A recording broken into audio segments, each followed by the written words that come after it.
Sí, entonces hablar a Jacques Rousseau, que viene en representación del Instituto Cooperativo de la Viña de Montpellier. Él se va a centrar, va a complementar la intervención de esta mañana de Marta Viana, que habló del depósito de humo y de los componentes, pues él lo ha estudiado desde la viña. Entonces nos va a poder hablar de este famoso smoke taint y de cómo lo controlan. Gracias. So, thank you, Swazik. Thank you for the invitation. It will be difficult for me to be as living as the presentation because it's more traditional. And thank you for the translators because they are doing a good job, very good job.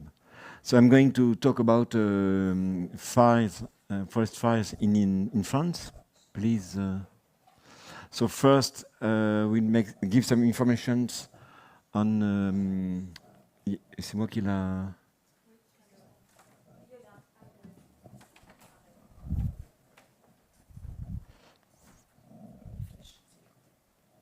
D'accord.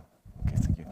So first, I will give some information on the situation in France, and then we will talk about how we manage the incidence of forest fires on vineyards. So you see, the risk in France is increasing a lot. So you've got on the left a map of the risk almost 15 years ago. And you see that at this period, at this time, only Corsica and the southern France, Mediterranean France, was under quite high level of risk. And now you can see last 2 years ago, there were very important fires, and you can see that almost half of the France now is concerned. So there are estimations, French estimations, saying that 30% of the French territory is now under exposed to risk, and still 75% in the south. So in south, we are used to forest fires, and you can see the evolution since 1995, and you can see that the risk as the incidence is tending to decrease a little during the last 15 years, because there are very strong public policies against forest fires. But still, you can see that in 2021, we had very intense fires. So the increase, you know, well, it was told today a lot. It's due, it increased regularly during the last 50 years because of fallow increase. And you can see on this picture is taken in Banyuls area, so in it's Catalonia, but French Catalonia. And you can see in yellow the shape of the former vineyards 50 years ago. And just after a fire, what is left now is only present vineyards. So you can see that fallow development, the vineyards which turn back to forest, increased the risk.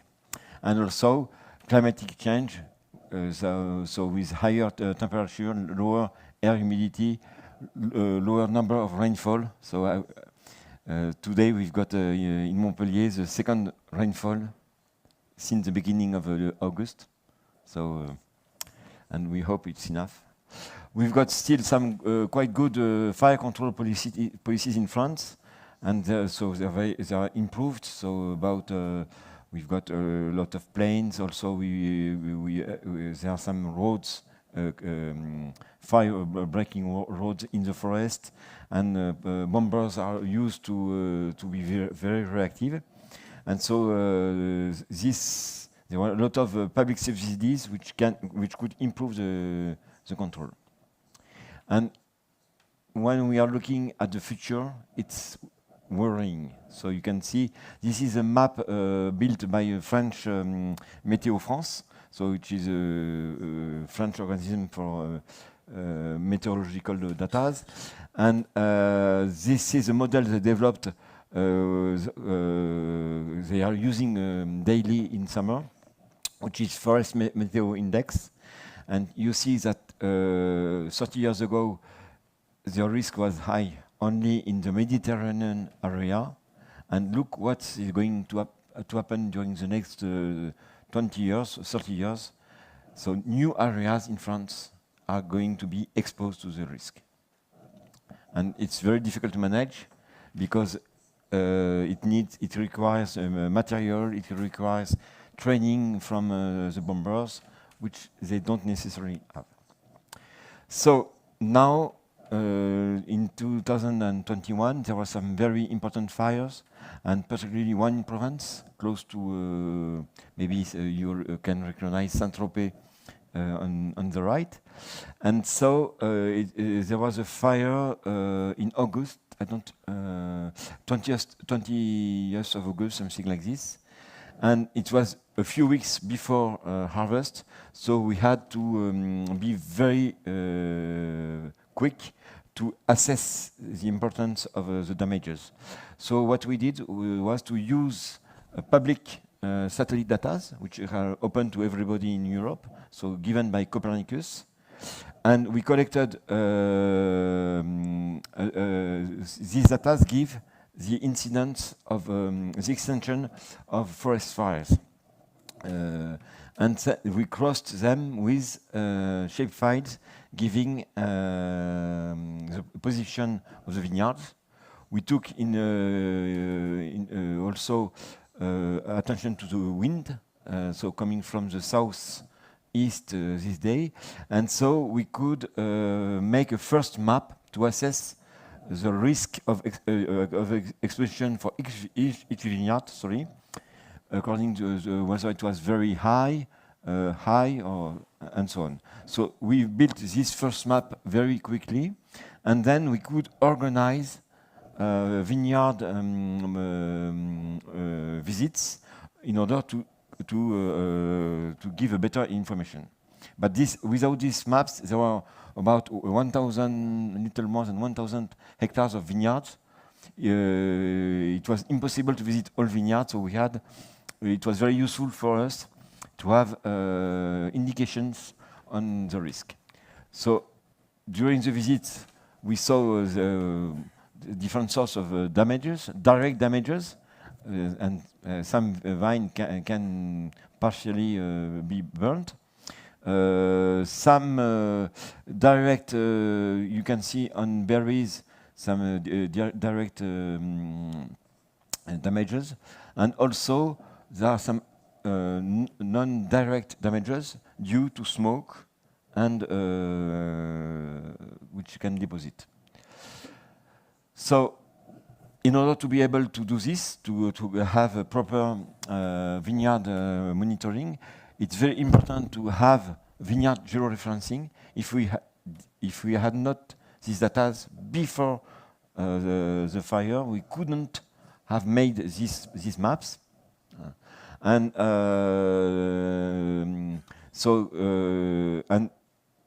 public data, satellite data, can be given by Copernicus.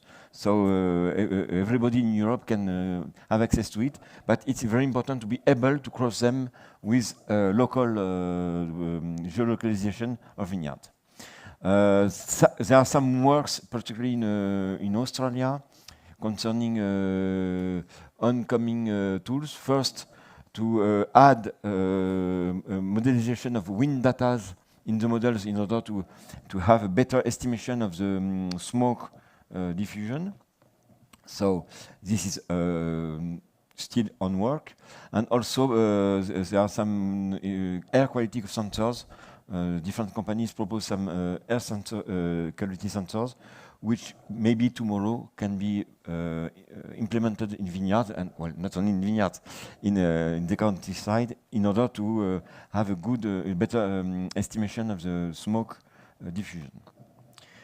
Then, during visits, there's several levels of damages which can be seen.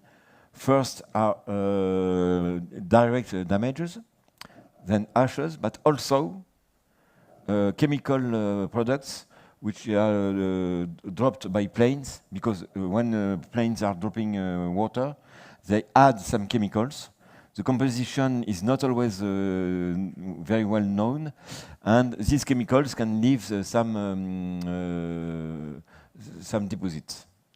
So what can be used directly in vineyards, and what we are used to do is just to make a visual assessment, but also berry tasting. And berry tasting, we developed a berry sensory analysis method 25 years ago, and it can give very immediate information on the aroma, ash aromas on berries. And it's very interesting to discover that even when you don't see direct symptoms of ashes, you can have some ash aroma. But also we have now some more precise analytical method.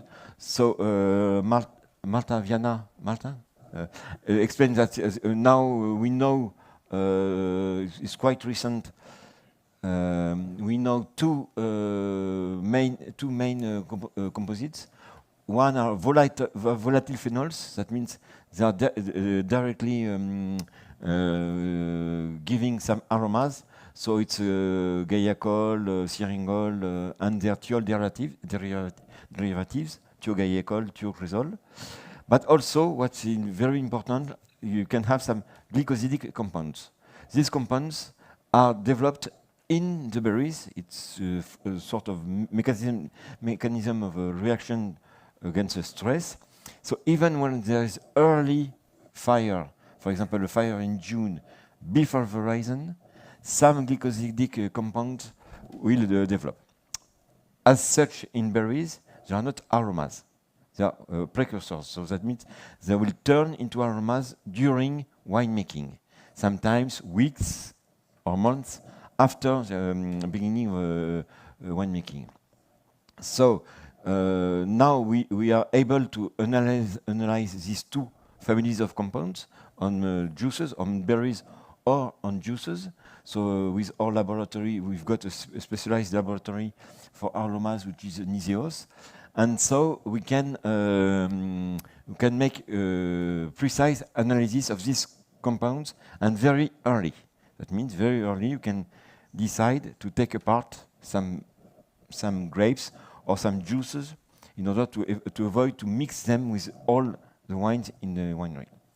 One point with the glycosidic compounds is that the transformation in aromas is also activated by saliva, and there is a very important variation between individuals. Some people will detect 70% of the glycosidic compounds, when some other will detect only 10%.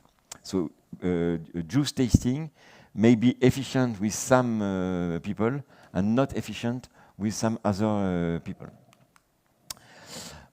What is known about the incidence of wine process is, as Marta said before, is very little now. We don't know exactly.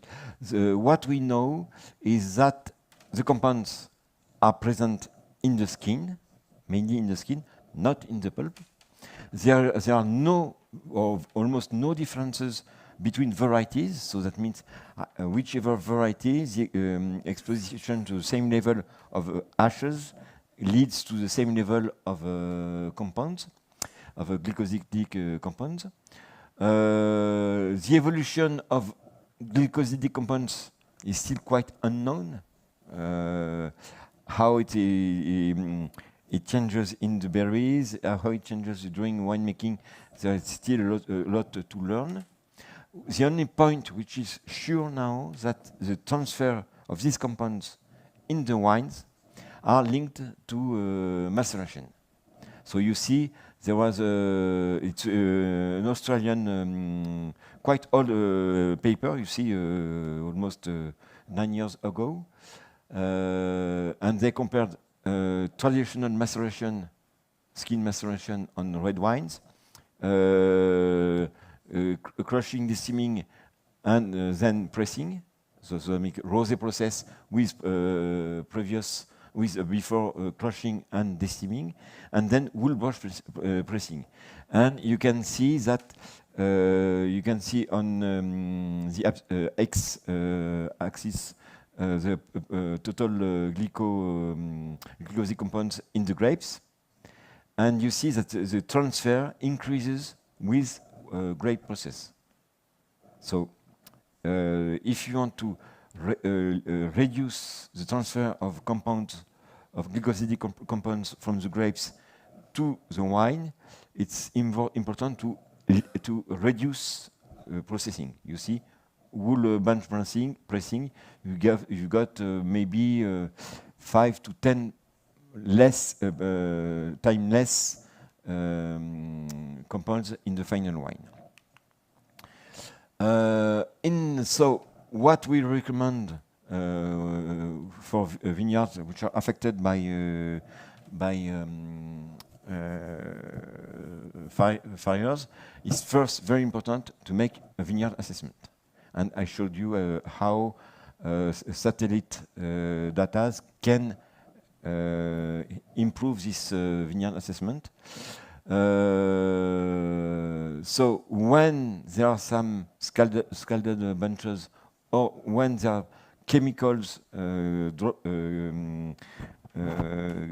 coming from the water used by bombers, there should be no winemaking, because these grapes are not suitable for human consumption. And then when there is only ash, what we suggest is to make a vineyard classification according to ash damages, including the ash aromas when detected by barysensory analysis, when there is no ash visible ash. And then harvest should be as quick as possible with as little trituration, grape trituration. It's better to make direct pressing. That means for red varieties to produce rather rosé than red wines. And even in the press, it's very important to fill the press quickly and to process it quickly. So in order to have as little extraction of compounds. Sorry. So what's also very important is to, as long as you have no information on the effective contamination of each batch, it's very important to keep them separated on juice during wine fermentation and during wine aging until you know exactly what is your situation and what you can do. Also what I said, when pressing, it's important to adapt press separation strategies. That means to separate press juices earlier than usual, and to process press wines separately. Then it's very important to taste and or analyze the musts batches as early as possible, in order to then to be able to isolate the contaminated one. Once you've detected some batches with compounds, you can try to make some curative process, just in case of high contamination. But as it was said this morning, processes are still quite aleatory, and it's important to make first trials before applying a process to a whole batch. And then, just at the last moment, once everything has been done, you can blend batches. So concerning the winemaking processes, so some yeasts can increase or reduce the defaults. So these are given by some Australian research programs. So it's very difficult to say to give an advice on all yeasts, but they detected some yeasts which can reduce the transfer. As I told you, some compounds are thiol compounds. That means that oxidation can destroy part of this compound for volatile compounds. So reason the wine oxidation is a good thing. There are some curative processes, but the effects are very variable. One information is that this year, in March this year, OIV allowed a new process, which is a filtration with member and or charcoal or styrofoam balls. So this process is now can be used, but it's very important to make preliminary trials to adjust the exact dose and the exact length of contact for the, before making a process. So, well, this is sort of a conclusion. Vineyard assessment with cartography and field visits are very important. Vineyard sorting as early as possible is important. Harvest as fast as possible after fire. When harvest is when the fire occurs a few weeks before harvest, it's as soon as you can harvest, it will be better for the wine, but also for the vine. Avoid maceration. Separate the presses as soon as possible, and make early quality assessment on juices by tasting and analysis. When you are tasting, just remember that there can be an individual effect, and some people can be very sensitive to glycosidic aromas, and some no, not at all. And if you decide to make some treatments, always make some trials before. Okay, thank you very much, and I hope my English was good enough for you.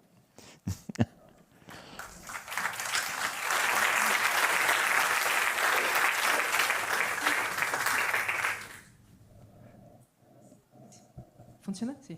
Si alguien quiere hacer unas preguntas, yo lo puedo traducir. Ah. ¿Alguien tiene preguntas? Sí. Bueno, tú lo puedes hacer directamente en francés. Hello, thank you for the presentation. Yes. I had a question about when you assess the tasting of the berries. Yes.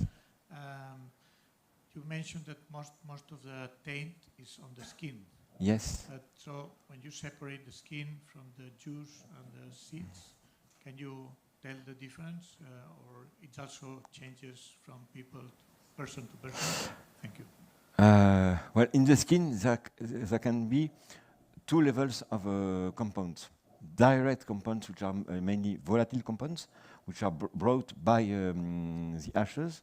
But glycosidic compounds are due to biochemical changes inside the skin. And how long it takes to create glycosidic compounds, we don't know. But one point is sure, that we visited some vineyards a few days after a fire, and we could, by tasting, detect the ash taste. What we call ash taste is not exactly what you taste when you are, if you are trying to taste ashes. But in this case, what I suggest is just to go first in a part of vineyard which had obviously a very intense damages due to fire. You taste berries, then you can compare with normal berries, and then it helps you to detect what is ash taste. And once you've got this aroma in mind, then you can walk along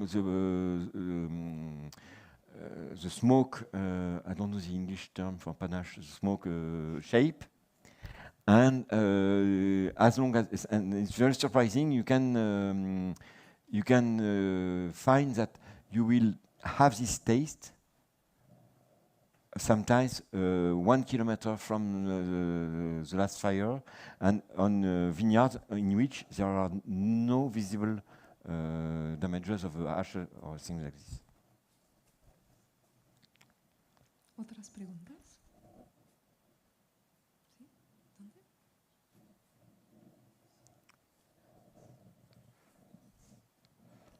Thank you, Jacques.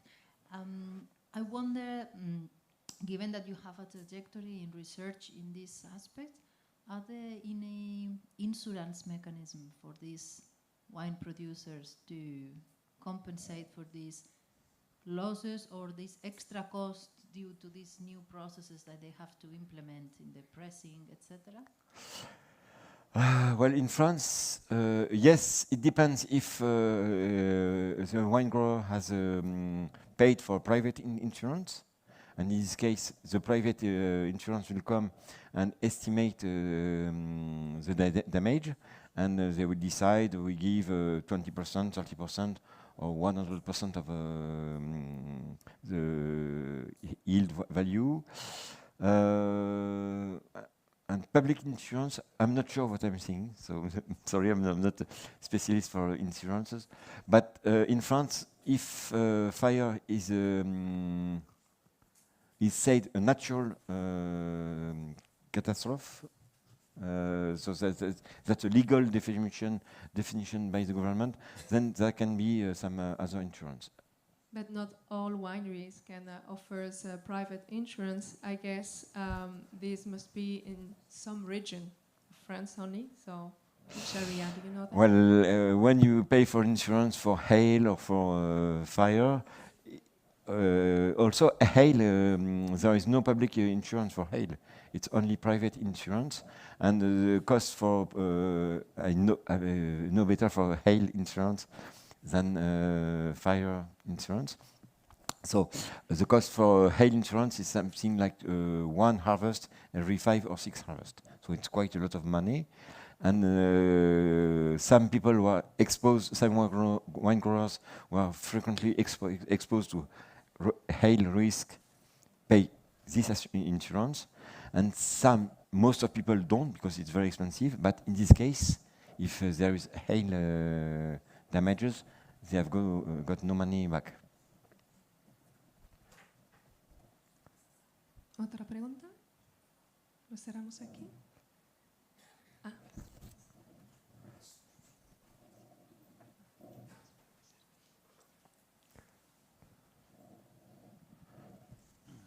Hi, Jacques. I'm Andrew from Bouquet d'Aleia. My interest is to understand what do you know about the spread or the encouragement of the spread of wildfires if you leave wild vegetation in and around the vineyard rather than, as many people do, clear everything. Does that increase or decrease the risk of the spread of wildfires? Well, what we could, well, there are some public institution regulations concerning roads. So on each side of the road, you should take off the grasses on 50 meters. Close to houses, also 50 meters. So this is compulsory. But for inside vineyards, there are no regulations.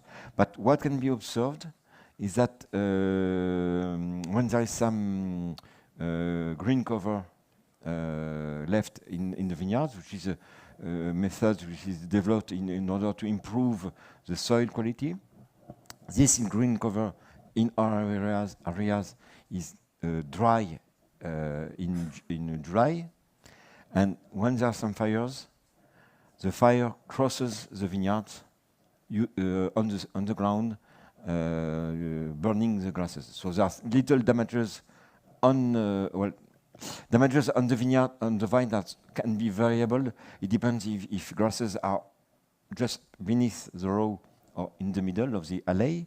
But one problem is that we saw some situations in which the fire went from one side of a vineyard to the other side by the ground, burning the ground grass. I don't know if this was your question.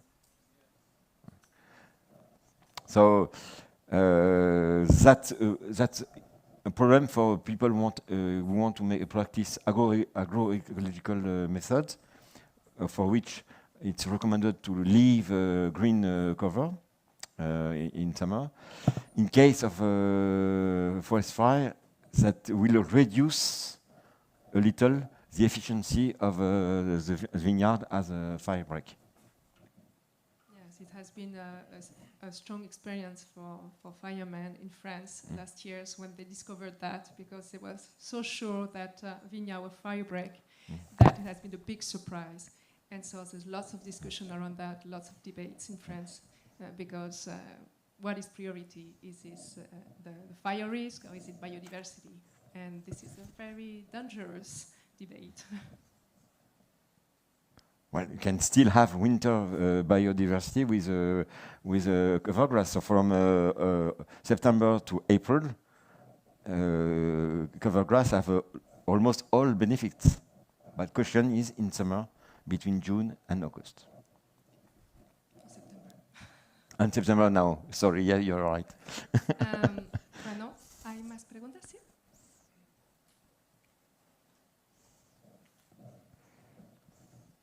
Quin efecte pot tenir el líquid retardant del foc que tenen els hidroavions quan s'aplica aquest líquid en un incendi?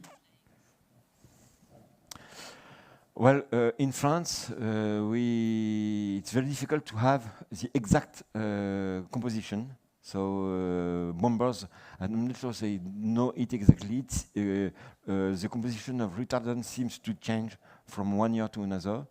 So there are some minerals, aluminum, potassium. There are some chemical compounds, but the basic point is that there are non-alimentary, non-edible compounds, and that it's you just cannot make wine. Same thing with when you've got oil coming out from a machine or harvester. If grapes are spoiled by this sort of contamination, it's just not possible to make edible food with these products. And the risk is too high. If there is some consumer drinking wine and who has he's sick because of this contaminant, the risk for the wine grower is far too important. So the best recommendation is just to leave, not to harvest the bunches.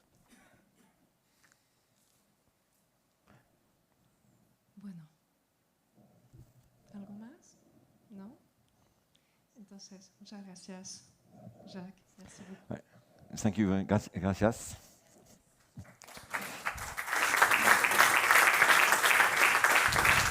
See you.